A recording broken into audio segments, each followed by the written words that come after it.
అదరగొట్టే కారం రంగు రుచి ఆచి కారం పొడి. థింక్ బిగ్ అంటే థింక్ బిగ్ అనే అర్థం. ప్రాజెక్ట్ ఇంటర్నేషనల్ అయినప్పుడు పబ్లిసిటీని మాత్రం లోకల్ గా ఎందుకు ప్లాన్ చేస్తారు? అది కూడా ఇంటర్నేషనల్ అవుతుంది కదా. అందుకే థింక్ బిగ్ కాన్సెప్ట్ గురించి ప్రస్తావించింది. ఇంతకీ ప్రాజెక్ట్ ఇంటర్నేషనల్ అనగానే అది SSMB 29 గురించేనని హింట్ అందినట్టేగా. మరి ఇంకెందుకు ఆలస్యం, డీటెయిల్ గా మాట్లాడుకుందాం. Let's go.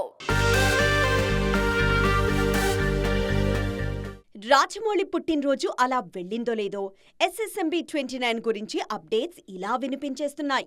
ఇప్పటిదాకా రాజమౌళి తీసినవన్నీ అద్భుతాలే కావచ్చు, కానీ మహాద్భుతం ఇకపై రానుంది అంటూ రాజమౌళిని విష్ చేశారు మహేష్.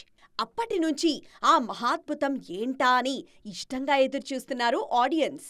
SSMB 29ని ఫస్ట్ నుంచి ఇంటర్నేషనల్ లెవెల్లోనే ప్లాన్ చేస్తున్నారు జక్కన్న. జస్ట్ కథని, కాంటెంట్ని మాత్రమే కాదు, ప్రమోషన్లని కూడా అదే రేంజ్లోనే ప్లాన్ చేస్తున్నారట. అందులో భాగంగానే ఓ పేరున్న OTTకి ప్రమోషన్ల బాధ్యతను కూడా ఇచ్చేశారట. తెలుగు సినిమా ప్రమోషన్లను ఇంటర్నేషనల్ లెవెల్లో ప్లాన్ చేయడం ఇదే ఫస్ట్ టైం. నవంబర్లో ఇచ్చే అప్డేట్ని కూడా అదే స్థాయిలోనే ప్లాన్ చేస్తున్నారట. సో థింక్ బిగ్ అనే మాటను అక్షరాల ఆచరణలో పెట్టి రాజమౌళి మార్క్ అంటే ఇలా ఉంటుంది అనేలా ప్రూవ్ చేసుకోవడానికి ప్రిపేర్ అవుతున్నారు కెప్టెన్.